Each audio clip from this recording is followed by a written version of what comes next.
Sports. Hi, Ryan. I know you're not going to comment on what's going on specifically at Michigan, but just sign stealing in general, how much do you have to be aware of? I know it's nothing new. We talked to you about it before the Clemson game a few years ago. Just how aware of it do you have to be?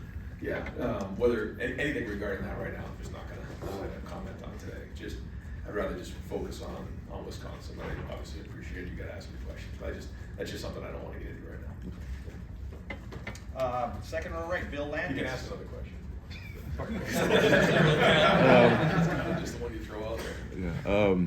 Dallin, is it the plan still to redshirt Dallin, or you just kind of wait and see? No. I mean, we're going to keep pushing that this week and evaluate it again this week. But we'll see how the week goes. But we're going to push it to see if we can get it in the game this week.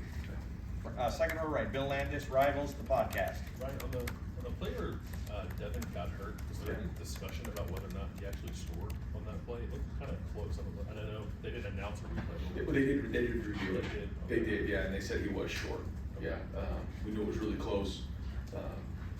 Once he went down, I figured wouldn't have to use a challenge because I thought it was really close. But once that happened, they let me know that they did review the call. And I know you said I think last night on the radio that you're not going to have him for a few weeks. So does that package of plays get shelved? Do you look at can Lincoln do any of that stuff, or a Wildcat situation? He's very athletic, and he can. He's younger, but he is athletic. So we're going to look to see if we can maybe possibly get him in that role. See how the week goes. Fourth row middle, Tony Girdman, Buckeye Huddle.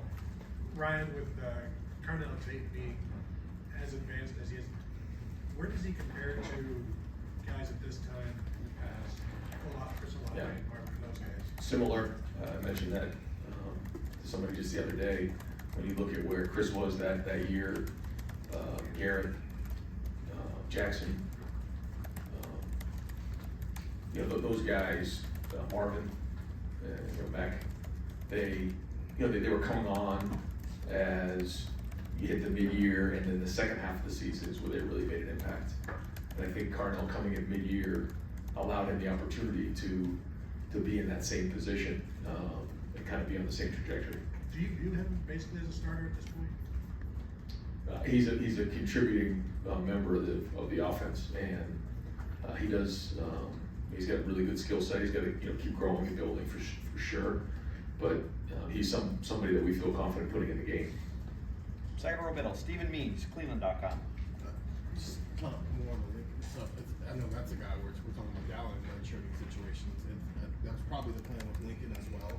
How much is that changing? And also, is Tristan your clear QB2 with Devin being out? I think we'll go through the week and give those guys reps and see how that goes.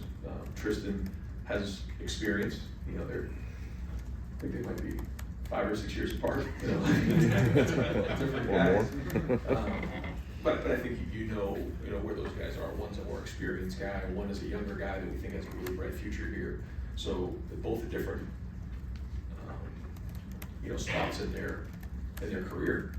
And we'll kind of see how this week goes. Devin's been getting the majority of the reps with the two, so those guys haven't really got a ton of reps. We do practice on Sunday, afterwards, and allow the younger guys to get reps. So that's where Lincoln's got a bunch of his